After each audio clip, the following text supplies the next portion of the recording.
நந்தி துவாரத்தின் வழியாக மகாகால் லோகத்திற்குள் நுழையுங்கள். சிவபெருமானின் புனித உலகத்திற்கான பயணம் இங்கே தொடங்குகிறது. இந்த 108 தூண்களும் சிவனின் ஆனந்த தாண்டவத்தை சித்தரிக்கின்றன. ஒவ்வொன்றும் தனித்துவமான முத்திரையை தாங்கி நிற்கிறது. தாமரை குளத்தின் நடுவே தியான கோலத்தில் அமர்ந்திருக்கும் சிவபெருமான். இந்த அமைதியான காட்சி மனதிற்கு நிம்மதியை தருகிறது. திரிபுரசுரன் என்ற அரக்கனை சிவபெருமான் அழித்த வரலாறு இது. தீமையை அழிக்கும் சிவனின் ருத்ர ரூபத்தை இங்கே காணலாம். சப்தரிஷிகள் எனப்படும் 7 முனிவர்களின் சிலைகள் இவை. இவர்கள் வேத அறிவையும் ஞானத்தையும் உலகுக்கு வழங்கியவர்கள். சிவபெருமான் மற்றும் பார்வதி தேவியின் திருமணக் காட்சி இது.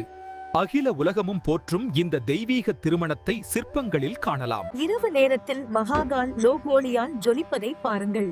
இந்த விளக்குகள் இருளை விலக்கி ஆன்மீக பாதையை காட்டுகின்றன. இது பினாகி துவாரம். சிவபெருமானின் வில்லான பினாகாவின் நினைவாக இதற்கு இப்பெயர் சூட்டப்பட்டுள்ளது. விண்ணை முட்டும் இந்த கோபுரம் மராட்டிய மற்றும் பூமிஜ கட்டிடக்கலைக்கு சிறந்த எடுத்துக்காட்டு. இதன் உச்சியில் தங்க கலசம் ஜொலிக்கிறது. கோடி தீர்த்தம் என்று அழைக்கப்படும் இந்த புனித குளம் கோவிலின் உள்ளே உள்ளது. இதில் நீராடுவது கோடி புண்ணியங்களை தரும். கருவறைக்கு செல்லும் வழியில் உள்ள இந்த வெள்ளித்துவாரத்தில் விநாயகர் மற்றும் முருகப்பெருமானின் உருவங்கள் பொறிக்கப்பட்டுள்ளன. பளிங்கு கற்களால் ஆன இந்த பாதை நம்மை கருவறைக்கு அழைத்து செல்கிறது. சுவர்களில் சிவ மந்திரங்கள் எழுதப்பட்டுள்ளன. நந்தி மண்டபத்தில் அமர்ந்து பக்தர்கள் தியானம் செய்கிறார்கள். இங்கிருந்தே கருவறையில் இருக்கும் மகாகாலேஸ்வரரை தரிசிக்கலாம். தெற்கு நோக்கி அருள்பாலிக்கும் ஒரே ஜோதிர்லிங்கம் இதுதான். யமபயத்தை போக்கும் மகாகாலேஸ்வரர் இவர். கருவறையின் மேற்கூரையில் ஸ்ரீ ருத்ர எந்திரம் வெள்ளியில் பதிக்கப்பட்டுள்ளது. இது கோவிலின் தாந்திரீக சக்தியை குறிக்கிறது. மேற்கு திசையில் விநாயகர் வீற்றிருக்கிறார். முழு முதற் கடவுளான இவரை வழிபட்ட பிறகே மகாகாலேஸ்வரரை வழிபட வேண்டும். கிழக்கு திசையில் முருகப்பெருமான் கார்த்திகேயனாக காட்சி தருகிறார். ஞானத்தையும் வெற்றியையும் அருளக்கூடியவர் இவர். வடக்கு திசையில் அன்னை பார்வதி தேவி அருள்பாலிக்கிறார். சிவனின் சக்தியான இவள் பக்தர்களுக்கு அருளை வாரி வழங்குகிறாள். அதிகாலை 4 மணிக்கு பஸ்ம ஆரத்தி தொடங்குகிறது. முதலில் சிவலிங்கத்திற்கு பால் மற்றும் புனித நீரால் அபிஷேகம் செய்யப்படுகிறது. அபிஷேகத்திற்கு பிறகு சந்தனம் மற்றும் மலர்களால் சிவலிங்கம் அலங்கரிக்கப்படுகிறது. இதை சிருங்காரம் என்று அழைக்கிறார்கள். இதுவே புகழ்பெற்ற பஸ்ம ஆரத்தி.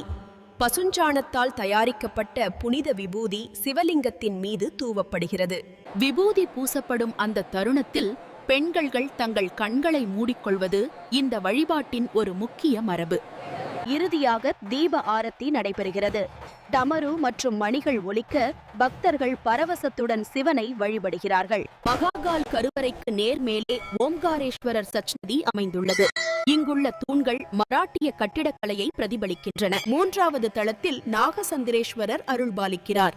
ஆண்டுக்கு ஒருமுறை நாக பஞ்சமி அன்று மட்டுமே இந்த சன்னதி திறக்கப்படும். ஹர்சித்தி மாதா கோவிலின் சிறப்பு இந்த விளக்கு தூண்கள். இதில் ஏற்றப்படும் 100கணக்கான தீபங்கள் இருளை விரட்டும் ஜோதியாக ஜொலிக்கின்றன. உஜ்ஜயினியின் காவல் தெய்வமான ஹர்சித்தி மாதா. சக்தி பீடங்களில் ஒன்றான இங்கு அன்னையின் முழங்கை விழுந்ததாக ஐதீகம். கால பைரவர் உஜ்ஜயினியின் சேனாதிபதி ஆவார். இக்கோவிலில் பக்தர்களுக்கு பிரசாதமாக மதுபானம் வழங்கப்படுவது ஒரு வினோத வழக்கம். இங்குள்ள காலபைரவர் சிலைக்கு மதுபானம் படையல் இடப்படுகிறது. அது மாயமாக மறைந்து போவது இன்றளவும் ஒரு புரியாத புதிர். புனித ஷிப்ரா நதிக்கரையில் அமைந்துள்ள ராம்படித்துறை இது. கும்பமேளாவின் போது லட்சக்கணக்கான பக்தர்கள் இங்கு புனித நீராடுவார்கள். மாலை நேரத்தில் ஷிப்ரா நதிக்கு ஆரத்தி எடுக்கப்படுகிறது. நீரில் மிதக்கும் தீபங்கள் நட்சத்திரங்களை பவல ஜொலிக்கின்றன. செவ்வாய் கிரகத்தின் பிறப்பிடமாக கருதப்படும் மங்களநாத் கோவில் இது. ஜாதக தோஷ நிவர்த்திக்காக பக்தர்கள் இங்கு வருகிறார்கள். கிருஷ்ணரும் பலராமரும் கல்வி கற்ற சாந்தீபனி ஆசிரமம் இது. குருகுலக கல்வியின் சிறப்பை இந்த இடம் நமக்கு நினைவூட்டுகிறது. இது 24 கம்பா கேட் என்று அழைக்கப்படுகிறது. பழமையான இந்த கருப்புக்கல் வளைவு உஜ்ஜயினியின் வரலாற்று சின்னமாகும். உஜ்ஜயினி காலத்தின் நகரம்.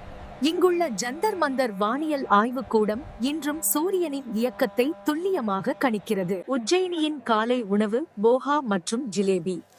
இந்த சுவையான உணவை சுவைக்காமல் உங்கள் பயணம் முழுமையாகுது. கோவிலுக்கு வெளியே உள்ள மலர் சந்தை இது. சிவனுக்கு உகந்த வில்வ இலைகளும் சாமந்தி பூக்களும் இங்கே குவிந்து கிடக்கின்றன. மகாகவி காளிதாசர் ஞானம் பெற்ற இடமாக இந்த கட்காளிகா கோவில் கருதப்படுகிறது. இதுவும் ஒரு சக்தி வாய்ந்த கோவிலும். கவலைகளை போக்கும் சிந்தாமணி கணேசர் கோவில் இது. இங்குள்ள கணபதி சுயம்புவாக தோன்றியதாக கூறப்படுகிறது. ஆன்மீகமும் அழகும் நிறைந்த உஜ்ஜயினி நகரத்தின் வான்வழி தோற்றம். மகாகாலேஸ்வரரின் ஆசிர்வாதத்துடன் பயணம் நிறைவடைகிறது.